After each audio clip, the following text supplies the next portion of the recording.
Hi. The second poem that tells a story that I'm going to read to you is entitled Casey's Revenge, and it was written by James Wilson.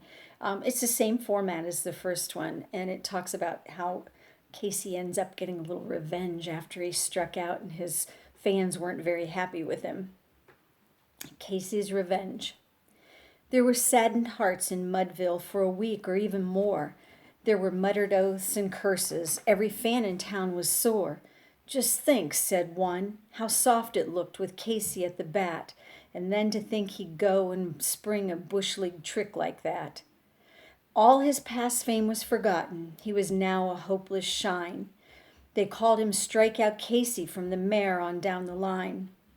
And as he came to bat each day, his bosom heaved a sigh, while a look of hopeless fury shone in mighty Casey's eye. The lane is long, someone has said, that never turns again, and fate, though fickle, often gives another chance to men. And Casey smiled, his rugged face no longer wore a frown. The pitcher who had started it all was coming back to town. All Mudville had assembled, 10,000 fans had come to see the twirler who had put big Casey on the bum.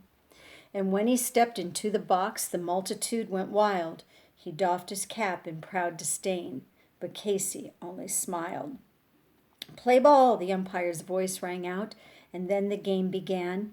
But in that throng of thousands there was not a single fan who thought that Mudville had a chance. And with the setting sun, their hope sank low. The rival team was leading 4-1. The last half of the ninth came round with no change in the score. But when the first man up hit safe, the crowd began to roar. The din increased, the echo of 10,000 shouts was heard when the pitcher hit the second and gave 4 balls to the third. 3 men on base, nobody out, 3 runs to tie the game. A triple meant the highest niche in Mudville's Hall of Fame. But here the rally ended and the gloom was deep as night when the 4th one fouled to catcher and the 5th flew out to right. A dismal groan and chorus came. A scowl was on each face when Casey walked up, bat in hand, and slowly took his place. His bloodshot eyes in fury gleamed. His teeth were clenched in hate. He gave his cap a vicious hook and pounded on the plate. But fame is fleeting as the wind, and glory fades away. There were no wild and woolly cheers, no glad acclaim that day. They hissed and groaned and hooted as they clamored, "Strike him out!" But Casey gave no outward sign that he had heard the shout. The pitcher smiled and cut one loose. Across the plate it sped. Another hiss, another groan. "Strike 1," the umpire said. Zip, like a shot. The second curve broke just below his knee. "Strike 2," the umpire roared aloud, but Casey made no plea. No roasting for the umpire now. His was an easy lot. But here the pitcher whirled again. Was that a rifle shot? A whack, a crack, and out through space the leather pellet flew, a blot against the distant sky, a speck against the blue.